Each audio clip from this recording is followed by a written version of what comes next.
But I had had success, and I had thought that my way of doing things, that I could always think my way out of it. Mm-hmm. So challenging my belief system at that point in time and challenging my thinking, I think was a risky move, because I could have just said enough with this place. You know, my first job out of law school was like, I was making $65,000 a year, but I also had $150,000 in loan. I was 27 and he had still been giving me money. And I remember he said to me, "Why am I still giving you money? Like, you're a lawyer, you know, you're making decent money now." And the reality of it is that I needed it for my cocaine habit on the side. Think about, like, if he hadn't done that, and I was in a position where I was like a trust fund baby. I really don't think I probably would be sitting here talking to you right now. Who knows? This is the Recovery Guide podcast with Michael Herbert, where powerful stories and actionable insights empower individuals on their recovery journey to build resilience and make a lasting impact. I'm glad you're here, so let's get started. Today, I'm excited to welcome Craig Robinson, a partner at Robinson & Casey PLLC, where he passionately helps families navigate the complex intersection of addiction and mental health.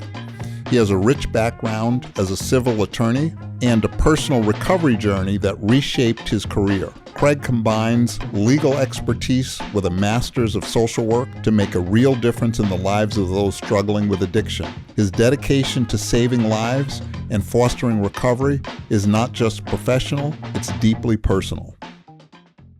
I don't need to know Joe Blow's story. It's not going to inspire me to recover. Right. You know, I didn't have that life. I didn't have all that was offered to them. Sure. Although I got to tell you, there's one guy that I don't know if he's in recovery anymore, Downey Jr. Yeah. And finally he came out of it. I haven't followed him. Yeah. I haven't either. But there seems to be a humility about it because I don't hear so much about it. Sure. Now that Charlie Sheen, Yeah. No, it's well, seems like he's on the right path. Seems like maybe he is. I don't know. But those stories, I mean, I hear you on that too. But I think back to it, like, there was a guy in my life who wasn't like a well-known, like, he wasn't like a celebrity per se, but he was a very, like, successful television producer. That was a friend of mine that was becoming more public about his recovery. And I remember in my darker days that it was kind of the first time I didn't know anybody who was sober. I truly didn't. I mean, like, in my life, I had never really interacted with someone, at least who I knew to be sober. So he was putting some stuff out on, like, social media. And I remember starting to kind of pay attention. Not necessarily to his background in television and how successful he was and things of that nature, but more so about just, like, this guy I knew was a brutal alcoholic, like, drank like I did. It was the first time where I was like, oh, wow, like, he's doing it. You know, like, maybe I remember there was kind of a seed maybe that was planted in my mind at that point in time. And not that if I'm reading a story about a celebrity that I'm necessarily going to relate to what they have to say, but I do think that at least it caught my attention at that point in time. I didn't know anyone when I got into recovery. I didn't know, and there was this guy, a family friend, Louis, who I heard he went to AA, but I didn't really know what AA was, and I didn't really know. I certainly didn't know what recovery was. Yeah, I literally didn't find out until the first time I went in treatment. Yeah. I found out in 1987, I got a glimpse of it. But then they would send you to AA meetings. Yeah. Listen, I was 26 years old. Yeah. Sitting around with these old people, like, this is bullshit. Right. I'm not going to be doing this. There's nothing interesting about these people. No. And so I didn't take to it. And I think because they put me in AA that way, and I was so opposed to it, when I then got in recovery at 29, I would not go to an AA. I said, I'm not going to AA. This is crazy. And so I went to NA. Okay. And people were younger. it was a little more relevant. Even though this is just my opinion. Sure. Yeah. Even the word sober Yeah. seems like it comes from the 1920s. Yeah. Like, who even talks that way? It's like, some other language. Yep. And where the other fellowship for me was just a little more modern and I could sit with. I realize now that my choice to that particular fellowship Mm-hmm. was out of my resentful, my thinking was off. I always had weird reasons for doing what I did. Mm-hmm. They didn't always make a lot of sense. Yeah. But it was almost, for me, it was safer. Mm-hmm. Mm-hmm. I don't know, what am I going to be sitting in this room with these old people? Right. What are they going to turn me into an old person? Like this terrible thing. But even when I went to the other fellowship, Mm-hmm. I smoked crack and did cocaine. These people are fucking heroin addicts. Yeah. These people are Right. junkies. Right. I almost felt like a celebrity Uh-huh. because I did Drugs. cocaine. Yeah. I was freebasing. I wasn't like, I thought people who drank were losers. Yeah. You're drunk. Right. And then these heroin addicts. I mean, you're serious. You got a serious problem. You're Sure. doing heroin. Yeah. All I do is smoke crack. Right. And it was just kind of crazy. Mm-hmm. And then I, later in my recovery, it was like, oh, there's no more crack addicts here. Everybody's now on opiate. Uh-huh. There's these drug trends and changes, Yeah. and like I'm feeling, like my drug is not being used anymore. Right. And, Right. Yeah. Yeah. Mm-hmm. I felt the same way. I mean, I relate to that also. I not with NA. I started going to CA, Mm-hmm. Cocaine Anonymous. That was And, my yeah. first meeting, though, was a CA meeting. Oh, it was? Yeah. Okay. Okay. Yeah. Yeah, I started going there, Mm-hmm. and but these days it's different because if you're talking about 1990, I assume, or thereabouts, 89. Yeah. yeah. I mean, Mm-hmm. nowadays it's rare that you find somebody in Alcoholics Anonymous who strictly was a drinker. Right. I mean, it's more, Yeah. now it's like it does seem. I'm sure it was maybe different back Yeah. then. Maybe you had the Mhm. true Yeah. alcoholic. I have but- one client now who sees himself as the only true alcoholic in AA. He says, I don't do any other drug. All I do is drink, and I'm the only Yeah. one like that, Every once in a Yeah. while, I'll run Mhm. into somebody like that. But these Yeah. days, it's all. I mean, the whole landscape has changed Yeah. significantly. Mm-hmm. Even if you're smoking weed, I mean, it's. I have a close family member who recently got sober. Mm-hmm. We'll use that word, Yeah. but California sober. Yeah. And, weed is a serious drug now. Oh yeah. I mean, these people are getting. How are you getting? But apparently, it's stronger. It's about a quarter. I have to run the numbers, but it's about a quarter of our cases Mm-hmm. today where weed or some sort of THC infused product, Mhm. whether it be one of these different strands that the cannabis derived Let Delta me, 8s. Let me ask you about legally. With all of the medical marijuana, Yeah. and then all of the, when marijuana is in states, it's legal. Yeah. How do you drive and smoke weed and get DUIs or not get DUIs? Marijuana stays in your system a lot longer than alcohol does. Sure. I mean, are these... Well, it's a great question. I mean, there's two kind of parts to the answer. In one sense, you're talking about kind of a criminal perspective, and you're still not allowed to operate a vehicle while you're impaired, while your faculties are impaired. Mm-hmm. So I don't know if you saw the recent videos that were surfacing about like Tiger, for instance, too. Mm-hmm. And I'm not sure what substance he was on, but he tested negative for alcohol. Yeah. But they clearly knew that his faculties were impaired to the extent that he could not drive a car safely. I got to tell you, Yeah. I saw that video. I don't know if it was a real video, Yeah. but I was so almost offended Yeah. in his perspective. Mm-hmm. Like, who the fuck are you? Yeah. Yeah. That, needs to be treated, like your rights were violated. Mm-hmm. This is not the first time you've done this. No. I think it was the best. I mean, truly, we're talking about consequences, and I think it was the And then he calls the president. right. you little baby, Yeah. But yeah, to your point, actually, what's interesting is that Florida law has a, it's actually written in Chapter 397 in the Marchman Act. It has a definition for substance abuse in there. And so Florida law defines it as abuse, misuse, or dependence upon an illicit substance, alcohol, or prescription medication. So it kind of gives this loose definition of what would qualify. Now we're talking about more for Marchman Act purposes, but we have a lot of cases where someone will come to court and say, I have my prescription to use marijuana, so there's no way I can be abusing it because my doctor has signed off on it. But if you're impaired, even though your doctor signed, I mean, if you're on Vicodin, if you're on there's all kinds of medications that you can be on, and they say don't drive. Correct. Can't even be in a hot tub with them. Correct. You know. Yeah. And so, but again, if marijuana stays in your system for 21 days, Sure. how do you beat impairment? Because if you did a urine test, it would show positive. Sure. And there would be tests that would be done, field sobriety tests to determine actually to what extent. Just because it's in your system doesn't necessarily mean it's impairing your faculties and your ability to drive. So if something was in your system, there would have to be some reason to believe that you were incapable, that it was still impacting you to the extent that you were incapable of driving a vehicle.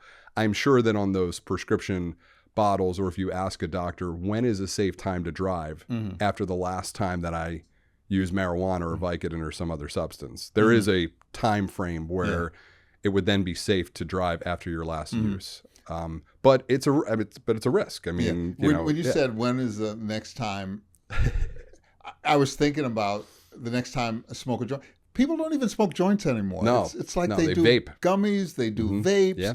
Everything has changed. Yeah. I feel so old. So do I. So old fashioned. Even I mean, I'm coming. I'm 7 years sober. So, or 7 years in recovery, however you want to term it. But no, you can use your term. Okay, fair enough. I mean, it slipped out of my mouth. But yeah, I mean, even in the last 7 years, from the time that I was using, things have changed so significantly. I mean, when I was cocaine was my drug of choice. Yeah, I didn't have to worry about it being cut with fentanyl back then. Yeah. I mean, that's a recent development. It is really scary out there. You can't even enjoy your buzz anymore. Yeah, right, right. But you know what I have understood and realized in recovery is my life has significantly improved, and my ability to enjoy things has improved. I don't want that old way of living, even though it felt really great for a second, but it was literally the only thing I could do. Oh, yeah. Yeah. Yeah. Oh, yeah. Yeah. Like I couldn't do anything else. Everything revolved around it. Every vacation I took, every place I took, if it didn't have that, I wasn't going. Yeah. You know? Oh, yeah. And every person I involved myself with, I'm not gonna hang out with this person.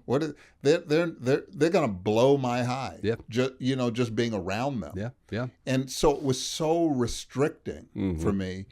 And recovery has just kind of opened the doors for so many things. 100%. Yeah, yeah. Oh yeah, yeah, yeah. To that point, I mean, it's funny.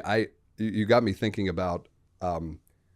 I remember when I was in treatment, they wanted me to run through my phone and delete all of the drug dealers that were in there, because I had one kind of in each geographic location that I might be, going to. And so I don't even know how many. And truth be told, I never did this exercise. So I never delete numbers from my phone. I don't know how many contacts I have in there right now, but it's outrageous. I mean, there's people that are dead, for a long time. They're still, their numbers are saved in my phone. But I remember I said to them, and I still maintain this today, that if I was anywhere right now and wanted to get my hands on drugs, whether I had the number in my phone or not, I'd figure it out. You'd figure it out. It's not like the number in my phone. And truth be told, I don't even know how to find all of them. I'd have to go through them one by one. And then you got to remember all the different Michaels or Johns. If it's John for this or But I'm like, unless they have that little code name next to them. Yeah. I've got one guy from Philly still. he puts out, he's a very good marketer, you know, so he still sends out these kind of mass texts, I guess, to all of his former clients. With, you know, his deal or whatever, what he's offering and whatnot. I still get these texts periodically. I show them to my wife and we kind of get like a good laugh about it because I'm still on his listserv. When you said you have dead people on the phone, I was thinking, I go off sometimes. I'm thinking, is it disrespectful to delete dead people, or do you have to keep them on your phone? I think so. Yeah, I think you know, just keep them on the phone for memories. Yeah. 'Cause I do it on Facebook. I know people who have died. Should I, keep this as a... They're not going to be posting probably. So. Yeah, that's so cruel. I want to go back to something that you said that I got to tell you I was really impressed with. When you talked about treatment and your experience of it and what you saw as some of the deficiencies in how they treat in these high-end executive programs. I don't know if it's how they treat or mistreat or not really challenge, because we're dealing with a different culture. Yeah. So the culture of wealth and power is different than the culture of women or black or gay and lesbian or eating. It's a different culture. Sure. And that needs to be challenged. And so how do you challenge somebody's narcissism or superiority? You can't just keep giving. Right. You may have to take a backdoor approach. Sure. Yeah. But sometimes it is way too catering. It is. I was blessed with an incredible therapist when I was in treatment, Josie Tynes. You probably know her. Yeah. Josie was my therapist. And at that point, I had been a lawyer for 10 years. I had had some success. At where I was not I was in treatment with families of billionaires at that point in time. So I was much lower on that scale, but I had had success, and I had thought that my way of doing things, that I could always think my way out of it. So challenging my belief system at that point in time and challenging my thinking, I think was a risky move, because I could have just said enough with this place, you know. But Josie was very effective and very skilled at calling me on my bullshit in a way that helped me to realize, and it really started with kind of psychoeducation of what actually the disease of addiction is and how intelligence can oftentimes work against you in this scenario. Yeah. Because, you know, when you're in that scenario, you're in an executive program, you're probably a good problem solver, right? You've probably developed some skills to be able to solve some real world problems. Sure. So how that equates to your addiction, at least in my own mind, is that I thought for so long that my problem-solving abilities was going to help me to solve this problem that I was having in addiction. Clearly not.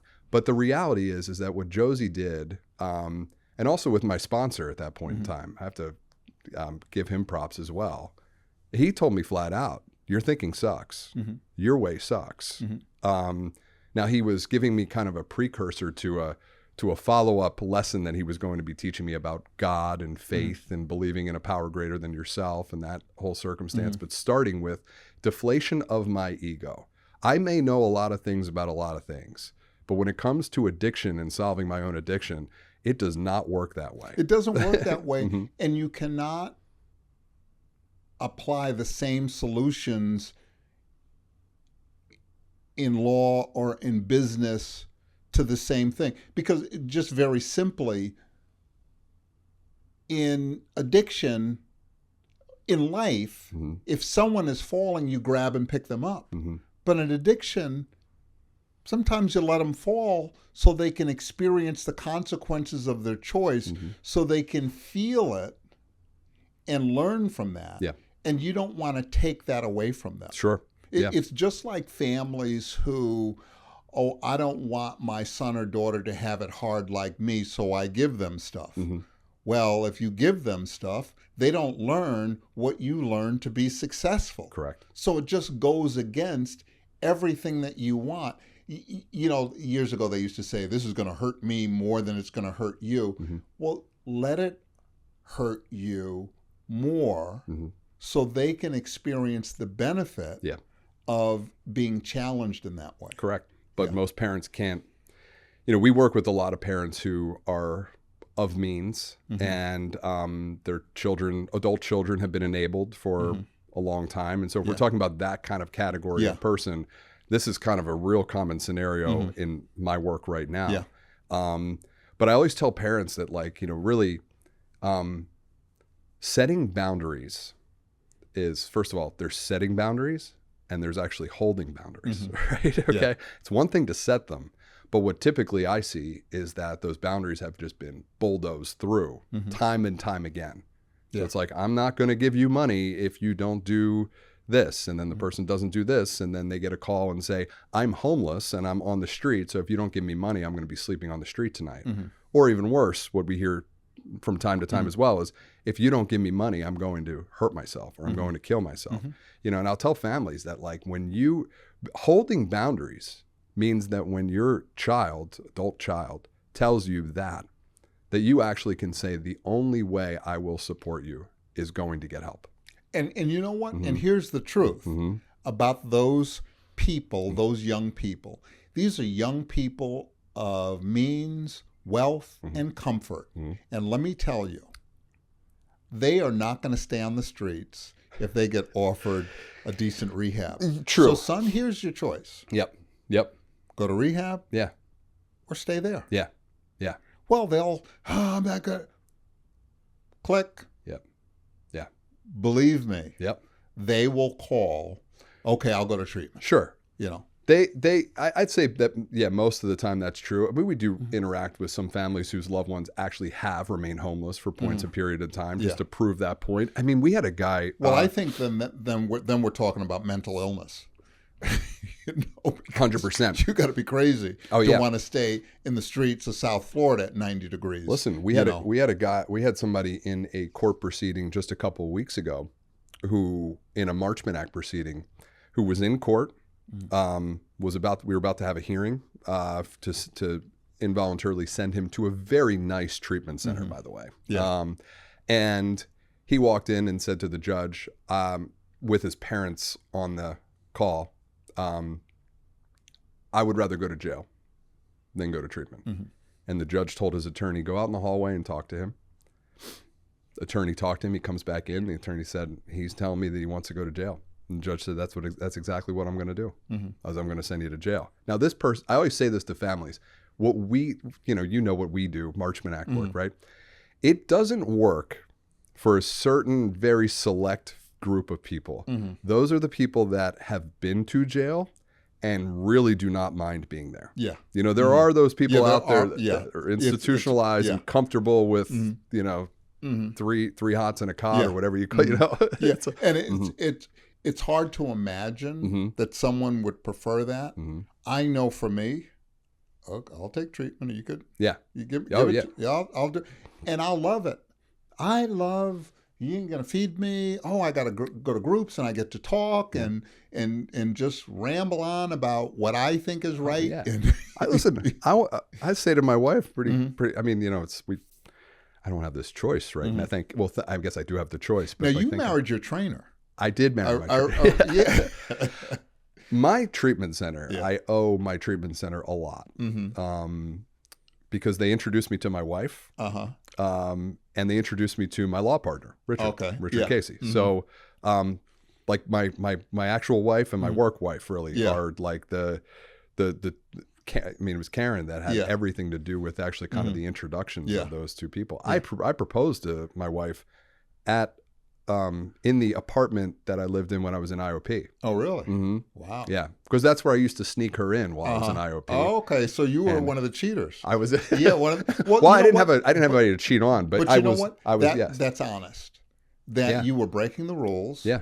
And because recovery, we're just not perfect, and we're not going to get it right. And I think one of the turnoffs of people out in the streets that think about getting in recovery is, I got to follow those rules and I got to get it right all the time and I got to do it perfectly. Yeah. And recovery is boring anyway. It's don't drink and go to meetings. Yeah.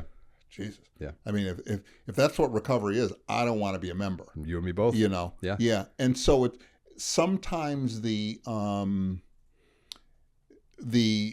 way people talk about recovery Mm-hmm.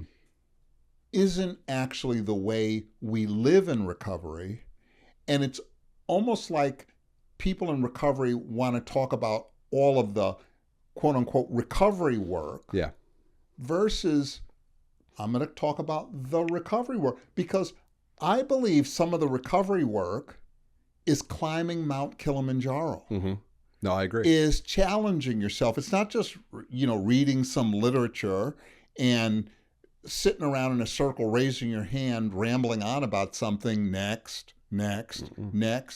It's all of those other things: diet, exercise, taking care of your teeth. Excuse me. I could use you as an example. Mm-hmm. First of all, with what you're doing with your nonprofit and your charity work, with your beekeeping. Mm-hmm. I mean, I follow you. You seem to live a pretty exciting life. I do, and I got to tell you, it is challenging. Like, I do this not-for-profit. Mm-hmm. And I practice some of this recovery stuff. So I have a not-for-profit. I provide a lunch program, books, and blah, blah, blah. Well, we needed to build some chicken coops. Huh. So, okay, Michael, we want to build chicken coops. I said, great, we'll build chicken coops. So they send me a bill for water, dirt, cement, and the workers. Okay. I said, okay, it makes sense that I pay the workers. It makes sense that I buy the cement, but I'm not going to buy dirt and water. Right. Get your own dirt. And, because some of the, they believe because I'm a not-for-profit, I should give them everything. Okay. So they feel entitled to everything. Okay.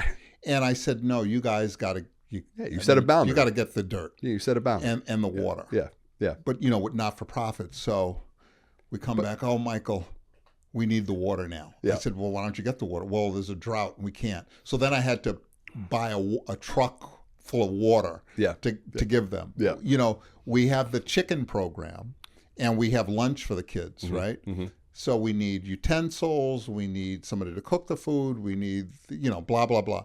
I said, why would I pay for somebody to cook the food? There's 170 students with at least 150 mothers who are not working. Right. Why don't they cook the food for their kids? Sure. So I would have to implement some of that stuff. And it's because of what I learned in recovery, that you can't just give things away. You almost have to earn things in life to really feel good about yourself. Yeah. And those people, I think, will feel better about themselves if they engage in some input. The same with in recovery. Oh, yeah. The same with a parent and a child. If that child earns their car or earns extra money or earns their way through life versus giving it to them, which chips away at their self-esteem because they haven't earned it. They only get it because they're your son or daughter. They feel like a fake and a phony. Yeah. The best thing my father did for me, I think I was probably 27 years old. And so I graduated law school when I was 25. I'd been working for a couple of years, but I wasn't making like a ton of money. I mean, I think my first job out of law school was like, I was making $65,000 a year, but I also had $150,000 in loans also. So, it's like, I wasn't really, and my father, I was 27 and he had still been giving me money. Even though I had been practicing law for a couple of years. And I remember he said to me, hey, why am I still giving you money? Like, you're a lawyer, you're making decent money now. And the reality of it is that I needed it for my cocaine habit on the side. I mean, that was it. The extracurriculars, I was able to afford everything else. But the extracurriculars were getting a little too much. You know what I mean? And I was like, well, I got student loans and I've got this and I've got that. And he's like, no, I'm not able to just keep forking you over money every month. I think about like if he hadn't done that.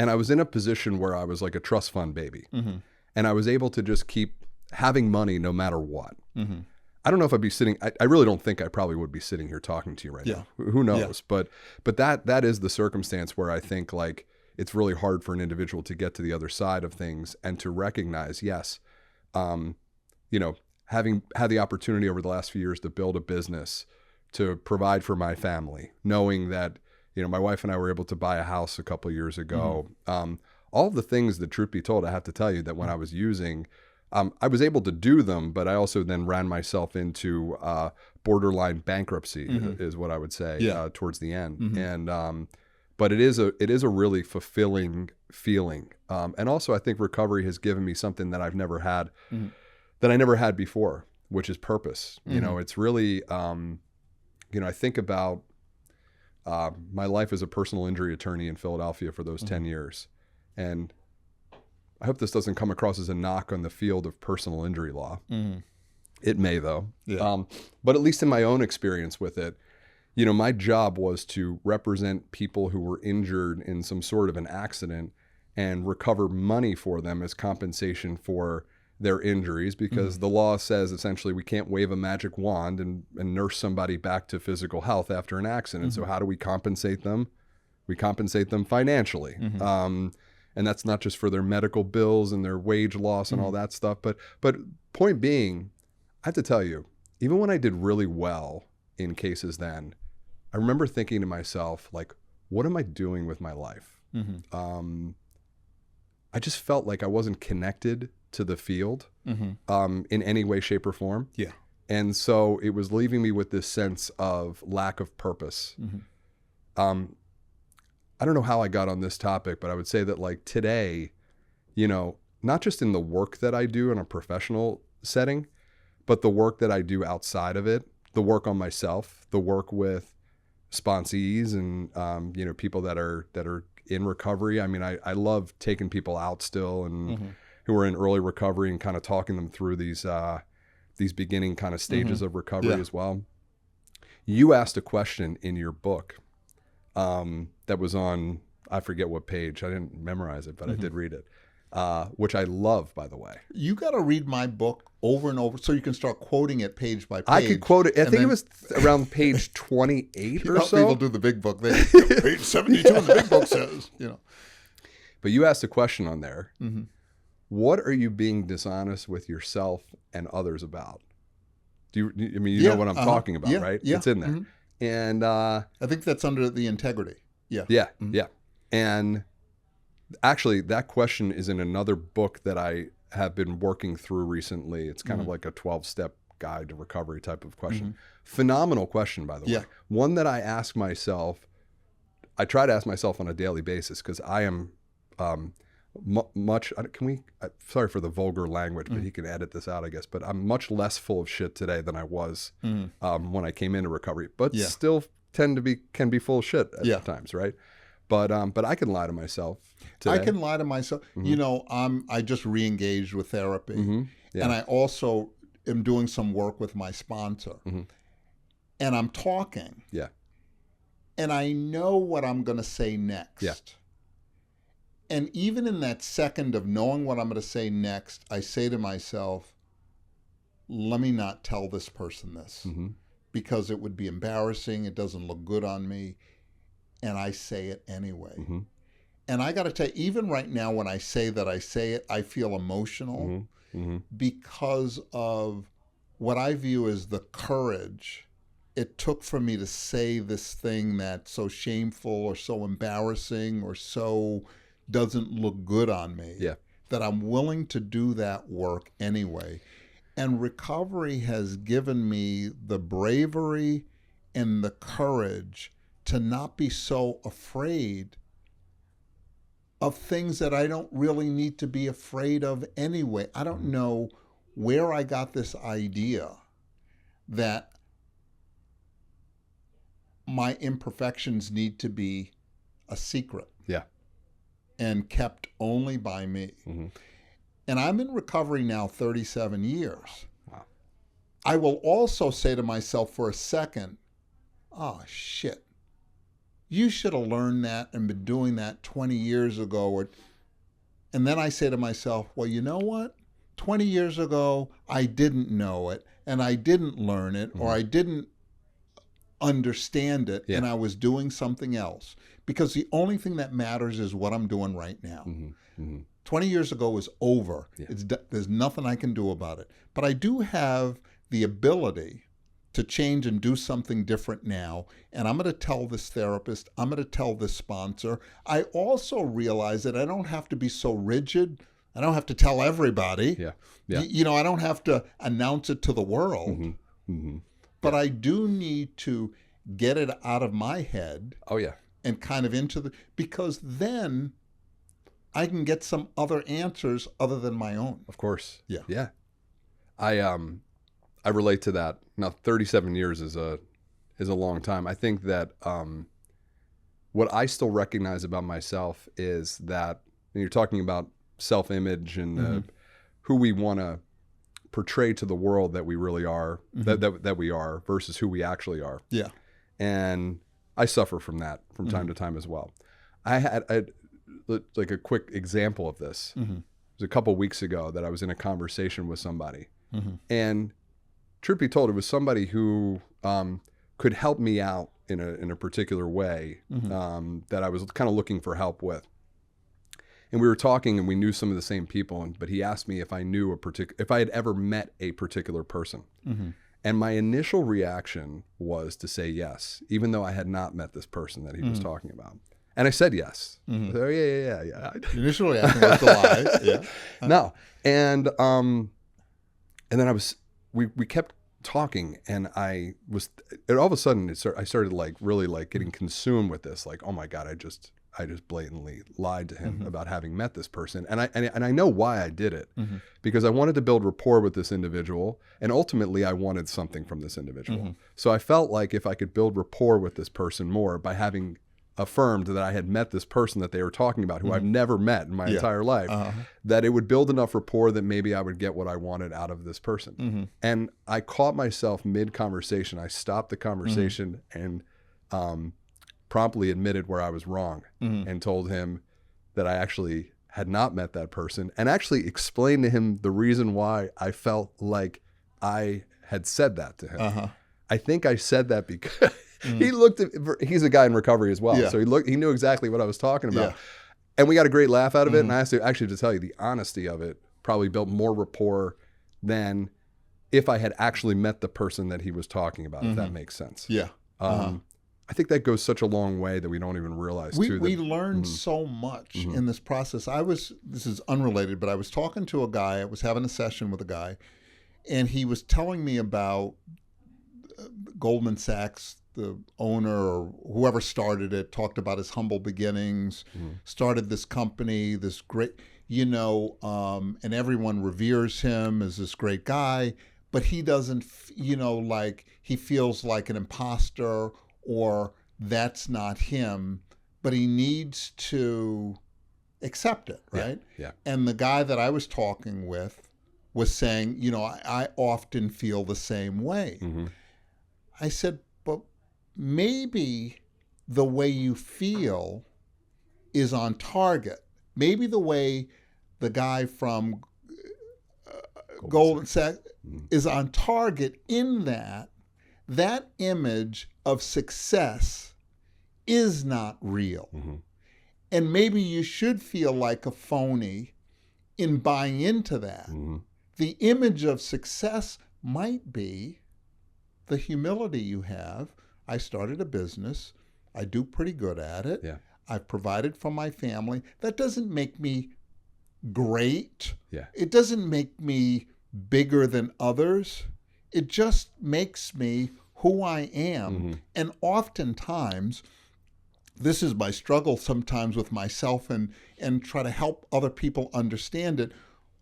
We also have natural talents. If I have a natural talent to do something, it just happens. I don't have to work hard at it. So why do I need to get extra credit for something that I do Now, there are some things that I do that are really difficult. Yeah. That don't come natural to me, that I put a lot more effort into. That thing has a positive result, just like the thing that I do naturally. Sure. On some level, why can't I treat them all equally? Yeah. That's a great question. A lot of my self-esteem has been negatively influenced by the fact that I don't give myself all the credit for things that happen naturally for me. Mm-hmm. It's almost like I only give credit for things that I work hard at. Yeah. Yeah. That makes a lot of sense. But even, in my work, I'm going to say in my past as a clinician, mm-hmm. I did really well because it was natural for me. It wasn't because of, it was just part of my personality. People liked it. It was effective. I was creative in things like that. And I didn't fully acknowledge it. So even when people, oh, Michael, that was, I didn't take it fully in. Sure. And I really needed to. Yeah. In order to build my confidence and self-esteem. Yeah. And I also think probably in your work as a therapist that a lot of the work that you did on yourself prior, I don't know about you became a therapist after you got into recovery, I assume, mm-hmm. right? How about we say this? Yeah.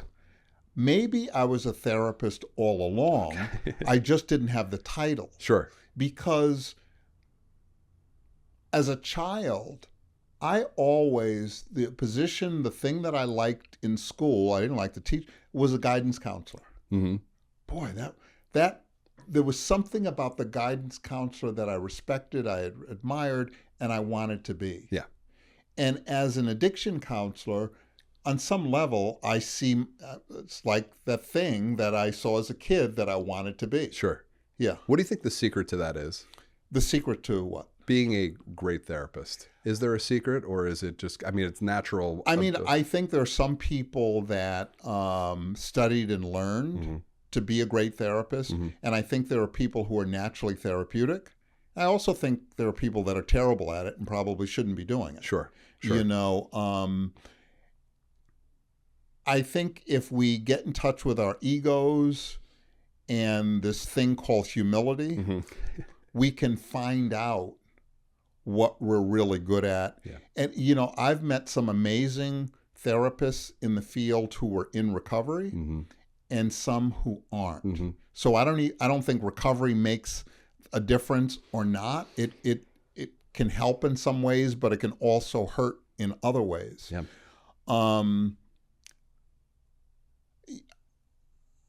Ideally, if children were maybe in grade school assessed for strengths mm-hmm. Mm-hmm. and then moved into that direction versus, for me, school was terrible. Yeah. I'm not the guy who's going to read the book and remember. Okay. I have to, if you visually put it in front of me, I'll remember it. Mm-hmm. But you can't rely on me to go home and read the book mm-hmm. and actually finish it. Sure. I'll get about a few sentences in, and then my mind is off somewhere, and I never get through. And I think school for me, the way I learned was a real disservice to me. Yeah. I never got more than a C. Okay. Mm-hmm. So I didn't think I was smart. Mm-hmm. I wasn't intellectual in that way, mm-hmm. book smart. Yep. But I was very creative. I was very imaginative. Well, that goes a long way. Mm-hmm. I also think to that point too. I think in today's times,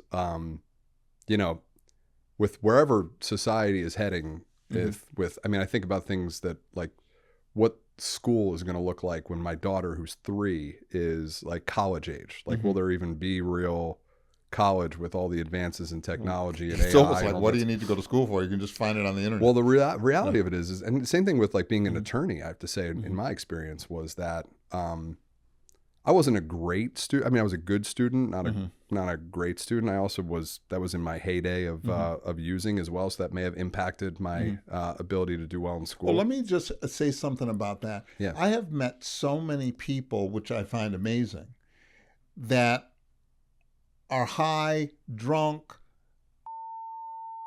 through their whole college career. Oh, yeah. And graduate. And get good grades. Michael, yeah.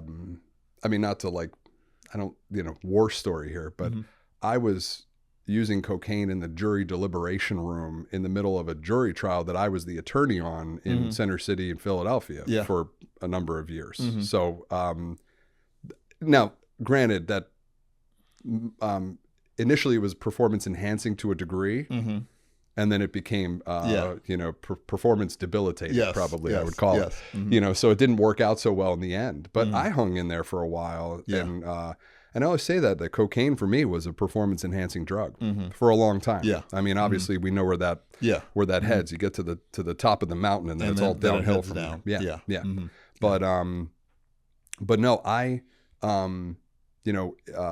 was always the type. I always say this. My brother is a pharmaceutical patent attorney. Mhm. Okay, works for a pharma company, and he works with some of the most brilliant people you'll ever interact with. But what I find is, from some of his stories that he's told me over the years too, is that those individuals, like, you put them in our field, in the behavioral health space, like where they would have to talk to families about addiction and issues that are going on in the family dynamics, their intelligence would not help them in that arena. You know what I mean? I think about this a lot with attorneys too, and as we kind of grow our firm, we always are trying to find attorneys that have this unique combination of skilled lawyer, and oftentimes lawyers can be a little bit rigid and rule oriented, and not really. What comes with that is sometimes an empathetic bedside manner can at times be lacking. I think for a long time, when I practiced law for about 10 years before I got into recovery and before I went back for my MSW, I never really thought. Let me ask you. Yeah. So you were an attorney first, and then why did you get an MSW? Because Josie told me to. No. Oh yeah. No, I mean, when I was in treatment, Josie had, so I was talking with Josie, my therapist, and was trying to figure out what to do with the rest of my life. And I didn't think I wanted to be an attorney anymore. And we had these deep discussions about what it is that I actually wanted to do. And as I started to kind of realize the impact that my therapist was having on my life, I remember saying to her, I think I want to do what you do.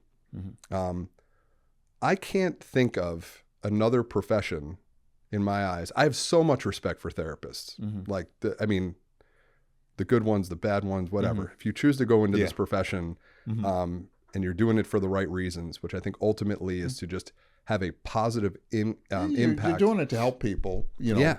Well, I mean, because you're not doing it for the money. Right. You know what I mean? I mean, some social workers have, figured out ways creatively in business and whatnot. But the reality is you're not going into going to get an MSW because you think you're gonna get rich. You're gonna get rich off of it, right? But I do have to say, so she said, well, if you want to do what I do, I said, look, I just think I want a simple life. I think I used to call the team there the Build a Human team. Like what you all are doing, in my eyes, is helping to rebuild a human life, because I was destroyed, and I kept thinking to myself, like, I mean, I get emotional even thinking about it, because I remember kind of getting emotional talking to them about how grateful I was that these incredible people had just felt like they had been dropped into my life all of a sudden. And I wanted to be a part of that. So when I initially went back to school, it was because I was thinking that I was maybe wanting to be a therapist. So I wanted to have that ability to do that. And then along the way, I heard about the law in Florida and the Marchman Act, and I kind of developed this idea of kind of blending the two. The reality is I don't use my MSW today. I don't need it for what I do. I don't need it to use it when I talk to families, but it certainly does give me a much better background and a much better understanding of what families are going through. I might argue with you. Okay, please. About this MSW thing.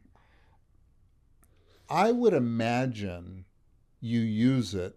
It is such a skill set to you, because if you're going to use just law, it loses the empathy. The MSW, the social worker, gives you that 100%. And then let's even look into, maybe naturally you're a social worker.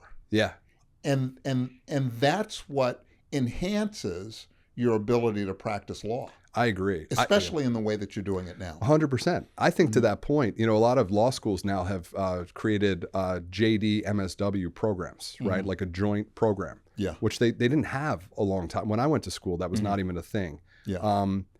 I think every lawyer should have social work classes as a part of their curriculum. Yeah. Because as much as lawyers will say, I went to law school, same thing, that I wanted to help people. Yeah. I mean, the reality was, Michael, is that when I got out of law school, I had a lot of debt.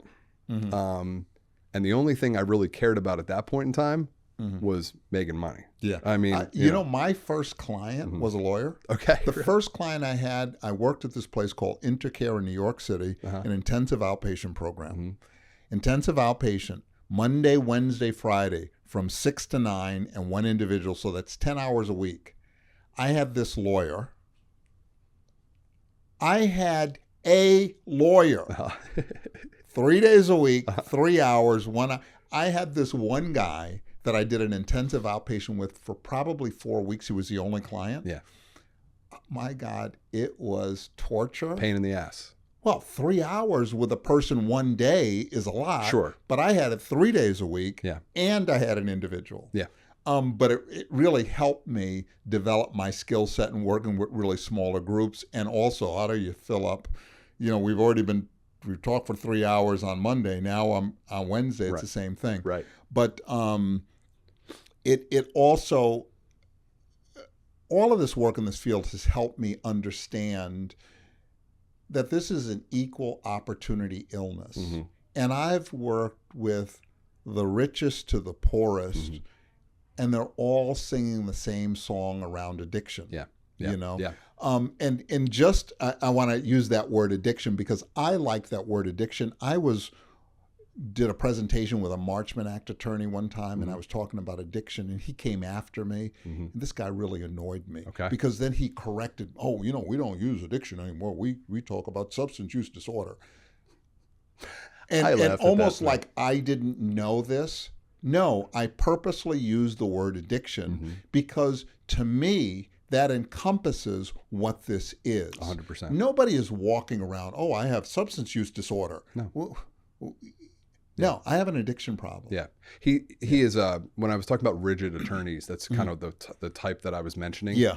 Because, you know, if you're looking at it from a real legal lens, the law defines what we need in a Marchman Act case is substance abuse impairment, which would include a substance use disorder. Yeah. So we get like acclimated with kind of using this terminology. I have to tell you, I was always taught, I was a trial attorney. So I was always taught to just like say things in a way that that normal people can understand. Yeah. You know what I mean? And you talk about substance use disorder in certain circles. People aren't going to know what the heck you're talking about. I was listening to the governor of Kentucky, and he said, the people here in Kentucky don't have substance use disorder. They have addiction problems. Sure. And that's what we're dealing with. Yeah. And whether that's, I mean, I look at process addiction too in the same, the same kind of circle. I mean, to me, it's all really... And it's addiction, and most people, at least the people that I've worked with, when you put down the drink or the drug, they got food, they got sex, Gambling. They got money, they've got gambling, they've got a host of other addiction problems, and helping people understand that addiction is bigger than a particular substance. Yeah, 100%. Is helpful. I get when people come into treatment, I understand abusers aren't addicts. Yeah. I also understand that parents are scared my son's doing drugs, and they may not even really have an official problem, but they were doing drugs and the parents got scared and they came in. Sure. I know one guy here in Delray Beach who came into treatment, I think, because he was cheating in college. And his parents sent him to treatment. This guy got clean and sober, went to AA, did all these things for many, many years, and then decided, you know, I guess, I don't need to do this. Right. You know, but he put the effort in. Sure. And I really respect that. Yeah. And so people wind up in treatment for different reasons. Treatment centers, I guess, to get paid, have to put them in as this. Yeah. Well, that's an insurance. An insurance. Primary. The primary diagnosis. But the truth is, not everyone has an addiction problem. Sure. Some of them are, and I really believe that we do have to start with abstinence. Yeah. to figure some things out. Once you're abstinent, then you can make some choices. You know, 100%. And a good clinician knows the difference between an abuser and an addict. And you can create the treatment plan and the continuing care plan based on that. Yeah. So let me ask you about where are we going in the field of Marchman Act, and where are we headed? Yeah, it's a loaded question, Michael, but I love it. Yeah. I think that, I mean, as you know, right now, Florida is kind of Kentucky has Casey's Law, it's called, which is a similar law to the Marchman Act. But other than that, there really isn't anything quite like it in the country. Where are we going with it? I'm not really entirely sure. I can tell you where I'd like to see things go, and that I plan on devoting some of my time to that is, there are a lot of states that haven't passed a law like this. And the reason why is because there is what I think to be a false belief out there that addiction is a choice, and that people have a civil right, call it a civil right or a civil liberty, to use drugs and ruin their life if that's what they want to do. I don't think that the majority of states look at this as the reality of it, which is that it's a disease of the brain, which oftentimes, if advanced enough, can render somebody incapable of appreciating their own need for help. And so I relate to this on a deeply personal level. I'm assuming you probably do as well. But in my circumstance, the hardest thing that I ever had to do was to ask for help, to admit that I had a problem and to ask for help. It took me a long time to get there. Went through a lot of pain and suffering during that time period. But ultimately, I look at it as, it took an act of God, is what I think it was, what I believe firmly that it was today, that brought me to be able to do that. There are so many people in such a deep state of addiction that there is no way that they can consciously bring themselves to the reality of the circumstances. When I was deep in it, my house could have been burning down around me, and I could have been sitting on my couch, and I could have been just telling myself and everyone around me, I'm fine. Everything's good. Don't worry about me. I'm good. I got this. I got this. So for those individuals that are in that state of mind, that are so deep in it that they are, Florida law calls it, incapable of appreciating their own need for care, and without care, that they are in harm's way, meaning they're at risk of substantial harm to themselves or those around them, essentially. That Florida law recognizes that as a state essentially of incapacity, and that therefore family or loved ones can intervene to compel that individual to go to treatment and to stay in treatment. And we're not talking about a hospital. We're talking about any licensed treatment facility in the state of Florida, essentially. So take your pick. But where I would like to see this country go is to start having some other states at least consider these laws. Pennsylvania, for instance, I'll give you an example, is a state that has a law that has been proposed, a bill that has been proposed several times now. It's currently back up in the House for consideration. When they have shot it down over the last few years, they have relied upon a study that was done by the federal government in 2016, which essentially found that involuntary treatment does not work. There have been other subsequent studies that have been done that have found the opposite, that the efficacy of treatment is not determined by whether treatment is voluntary or involuntary. So, look, today, if you have a certain position in life, you can find a study to support your position. Involuntary treatment doesn't work, which then means people continue to use and die. Correct. So if I have 100 people and I put them all into treatment at the same time, probably the treatment program was so good that 3 of them get clean and sober. Yeah. There's probably 12 of that 100 who were ready for treatment that'll get into recovery, which then leaves 80 that are going to use again. Sure. But what I can tell you if those 100 people didn't go into treatment at that particular time, we don't know which of those 100 would be dead as a result of it. So treatment does work. Yeah. And mandating people to treatment, in my view, gives them one more opportunity to consider a different way to live. Because I know when I use a chemical, it impairs my thinking, and I'm more likely to do things that I would normally say no to, that I will say yes to. You know, at my bottom, I didn't need anything more than more drugs. I didn't need a TV. I didn't need a bed. I didn't need a blanket. In my refrigerator, I had a jar of jalapeno peppers, period. That was your food? That was it in my refrigerator. Wow.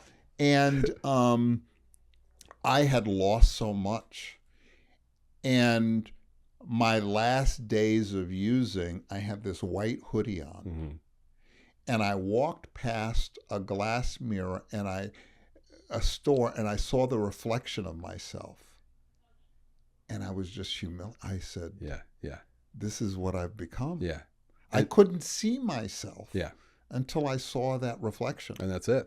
And thank God you saw that reflection and had that epiphany. And you know what I did? I went to a shelter. And by then, I went to a shelter. Wow. And I had been living in the YMCA by then. And they packed up all my things, and they told me I couldn't have them because I didn't pay the rent. So I went to the shelter, and I got into the, I was just dirty and devastated. And where was this? This was in Hartford, Connecticut. And I went into and they said, oh, the showers are over there. You can take a shower. And I said, excuse me? How am I going to take a shower? I don't have any shower shoes. How am I going to take a shower where these homeless people have been? The arrogance came right back. The superiority came right back. The nice thing about the YMCA was I was in the shelter for about a day.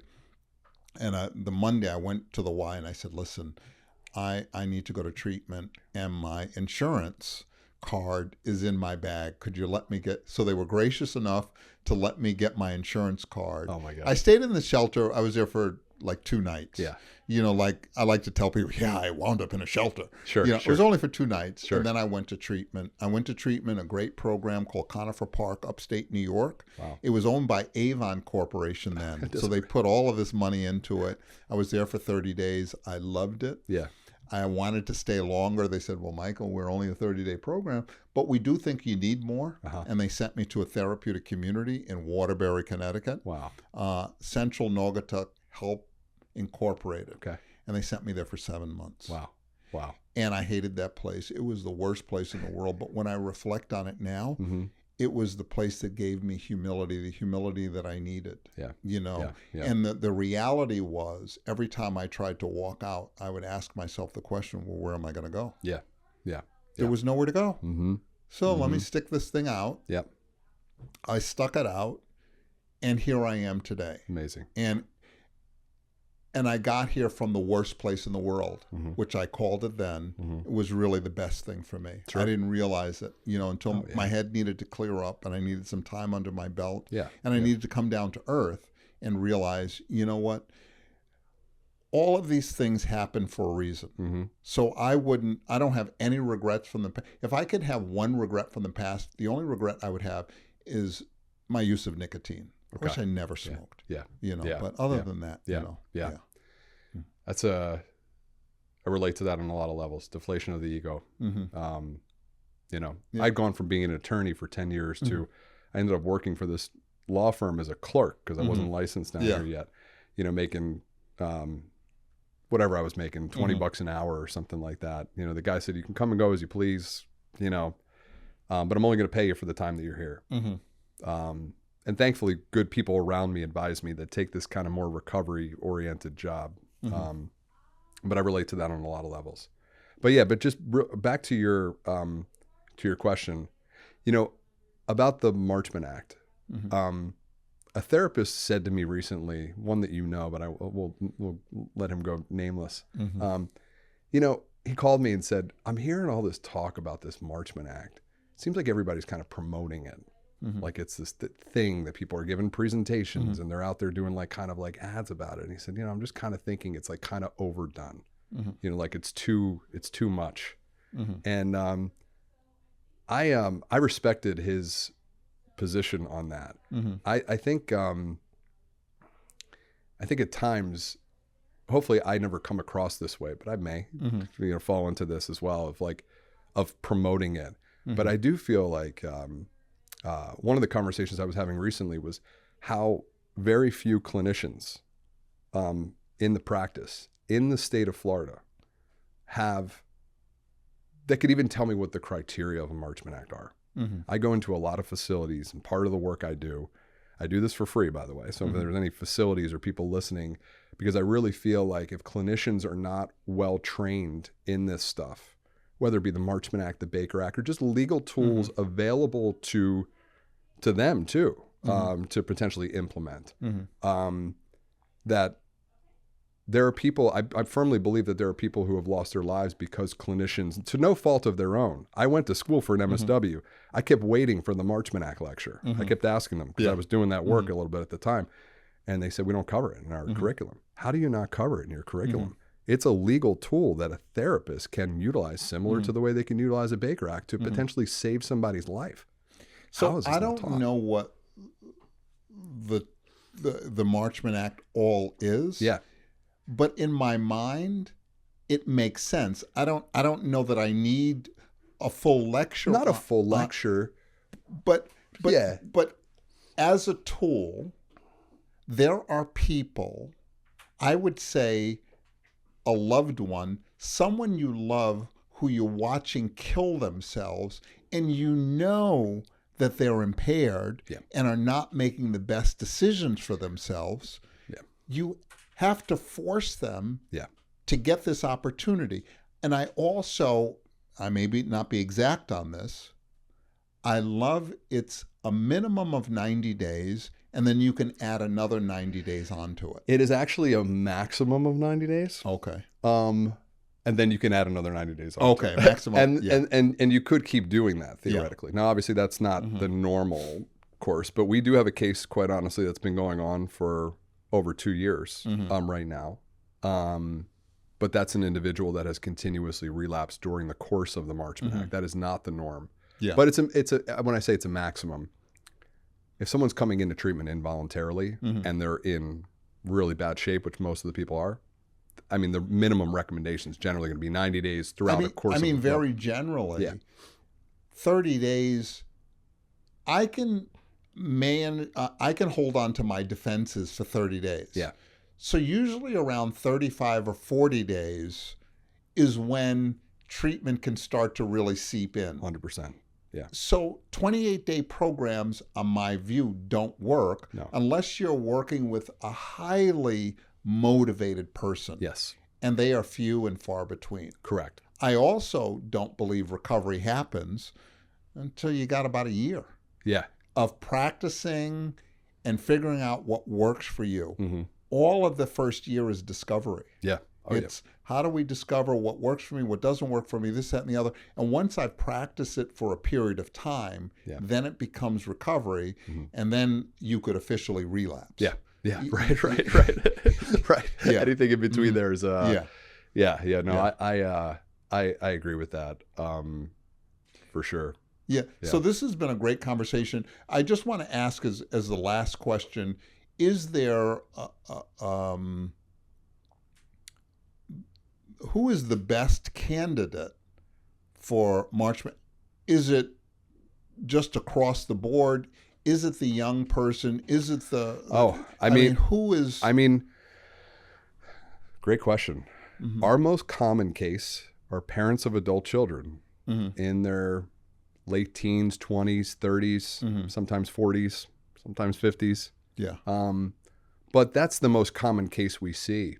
I don't think that that's necessarily the ideal candidate. I mean, I have to tell you, the oldest person that we Marchman Acted was in her early 80s.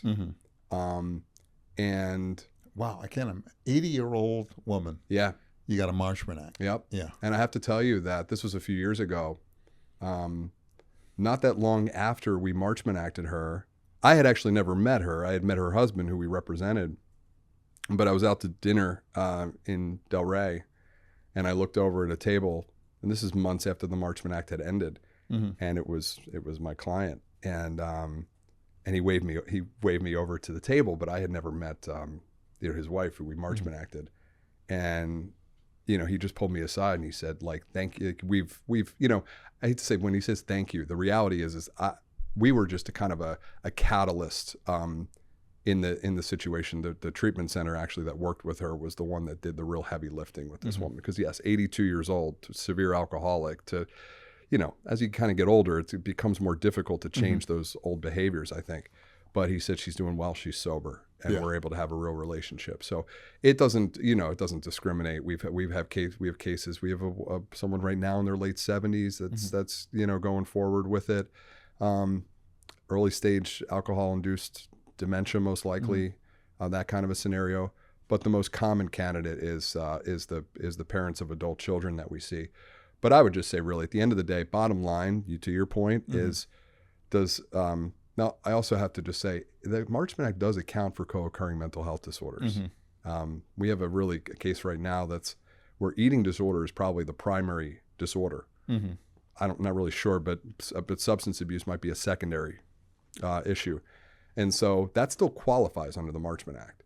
As long as the person has a substance use disorder, they've got a past history of some level of non-compliance, they're unlikely to voluntarily go through treatment throughout all levels of care and all recommendations, and that without treatment, they are at risk of substantial harm to themselves or those around them. As long as those boxes are checked, essentially, then anyone in that category can be a candidate.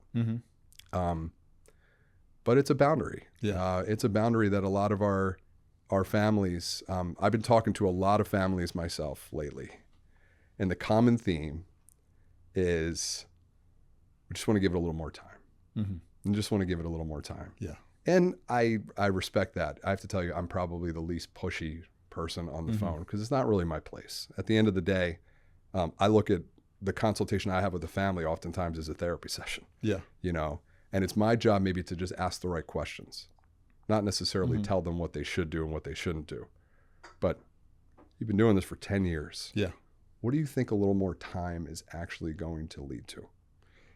There are times that I've told parents, like, your son or daughter can die in the streets or die in your basement. Yeah. They're probably not going to die in treatment. Yeah. Right. You know what I mean? That's probably not going to happen. Yeah. Yeah. So you. And so the intervention oftentimes is on the family. Yeah. Not on the addict. Because when the family changes, it forces the addict to change. Oh, yeah. So when I do intervention, I talk about, you're going to be the most important tool in this. Because when you change, it forces them. They can't continue to do what they're doing unless they find another enabler. Yeah. Oh, yeah. Yeah. Yeah. You to your point, what we quickly realize, I'd say in all of our cases, is that the apple has not fallen far from the tree. Nope. Right? Now we're dealing with the tree on our end. Yeah. Right? We're not ever interacting with the apple. Yeah. Okay. So we're dealing with the tree, which is actually where the root of the problem exists. And man, I wish I had, because you've been at this a lot longer than I have.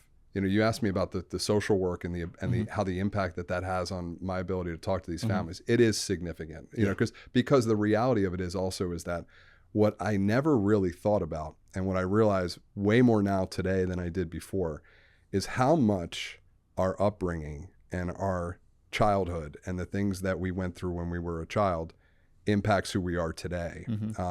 Never really thought about it, Michael. If you had asked me, how was your childhood? And I'm not saying I had a bad childhood, but there were things that I never really properly addressed that occurred that I had no idea how much were actually impacting me towards the end of my addiction, and even still to this day. I got to tell you, I went through a retreat called the Hoffman Process. Mm-hmm. Okay. I got to tell you, this thing was so powerful because who I am or who I became was a result of my parents.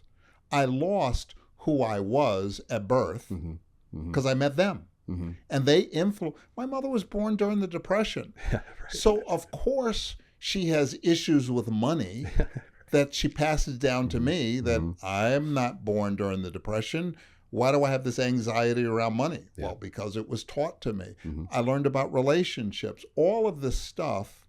And my mother and father were born in the 1800s from another time. So, of course, she was given stuff that wasn't applicable to her, which she gave to her kids. It's not So I had to also learn how to recover from my parents.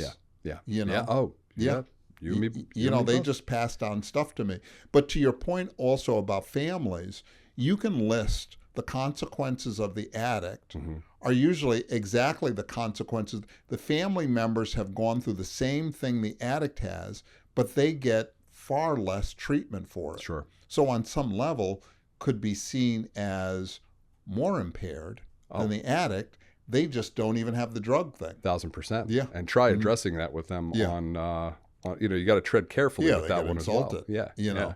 But that's why also I think I always start with, not to be disrespectful, but or well, how I word it is this may not land well. But I'm going to say it anyway. You know, let's just soften the blow a little bit. And you got to help them. So I've learned to be direct with people. You know, I have to assess them what they can tolerate. But usually they can tolerate more than I think that they can. Yeah. You know, they're open to it. Agreed. And as a interventionist, as a coach, as a counselor, I have to challenge my own fears in saying what I believe is the truth. And I can start with, I can be wrong, but you can tell me if I'm wrong. Sure. No, that's a very skilled way to you know, but I have to get that point across.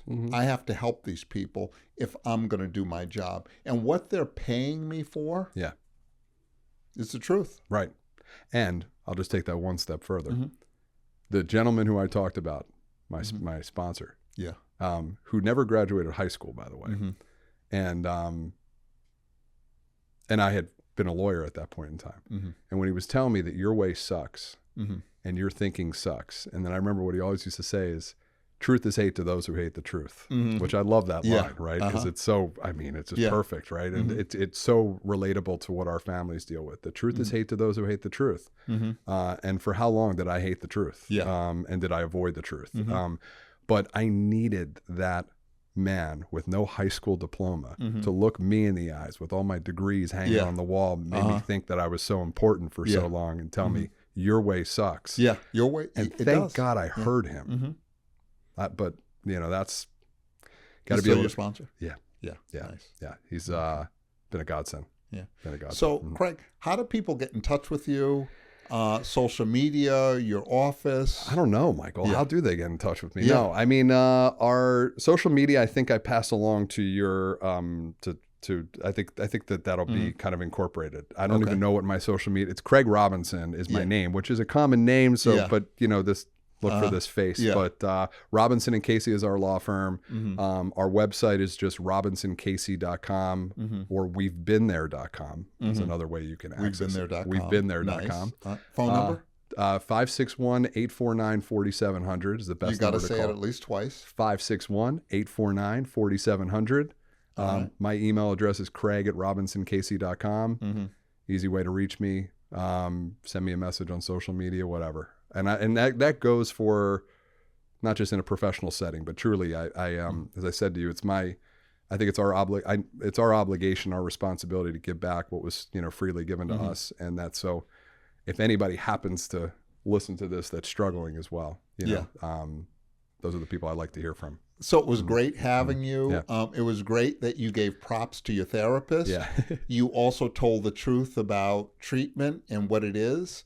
And it just really is refreshing, to hear your voice in what you offer people in recovery as an alternative to getting into treatment and to getting into help. Yeah, thank you. Should we do this on air, by the way? But I want you to sign the book. But Let me sign your copy of The Recovery Roadmap, A Guide to Freedom and Adventure. Can we plug that as well? And can I also just note that it is my daughter's favorite book, again, who is 3 years old. I don't know if this is like foreshadowing or a sign of things to come, hopefully, but your book is out on my bookshelf. Mm-hmm. And for whatever reason, you think it's because of the color of the front page. Maybe the orange. But I think that there's a deeper meaning there. I think that she truly doesn't even know how much she loves the message in your book. So she may have the social worker in her. She does. Naturally, And so the foreshadowing may be that she becomes a great clinician without having to do some of the research. Listen, you did. The one thing I know, though, the one thing I feel confident about is thank God I know that there are so many good people that if that was to be the case, that she would have to do that research, that she'll have a great guide and a lot of guides in her life on where she should go should she run into that sort of problem. Absolutely. That's the beauty of what we do, is that we have the solution. Yeah. We do have a solution. It's just kind of following it. Yeah. Yeah. Yeah. All right. Let's see. I hate signing things because my handwriting is so terrible. Listen, you're talking to the guy with probably the worst handwriting in the history of handwriting. In 2008, when I took the bar exam, I still had to handwrite the New Jersey bar exam. And I had to practice my handwriting I had to practice my handwriting almost more than I had to study for the test. It was brutal because I was worried that they weren't going to be able to read what I wrote. There it is. Amazing. Terrible. Amazing. Yep. You got it. And here's your fancy pen. Yeah, fancy. I think I've had a pen like that before. I don't know This where is a Mont Blanc, and I have to tell you, I'm not a fancy guy. Uh-huh. I'm not, truly. But I've developed a love for good pens. Yeah. It has a nice feel to it. It's thick enough. If you don't have one of these, I highly recommend. Yeah, I will get one. Yeah. Good. All right. Well, thank you for having me. All right. It's been great. Yeah. Thanks for coming. Pleasure. Yep. Awesome. This episode is sponsored by Guardian Recovery. If you or someone you love is struggling with addiction or mental health challenges, Guardian can help. Visit guardianrecovery.com or call the number below for confidential support and guidance.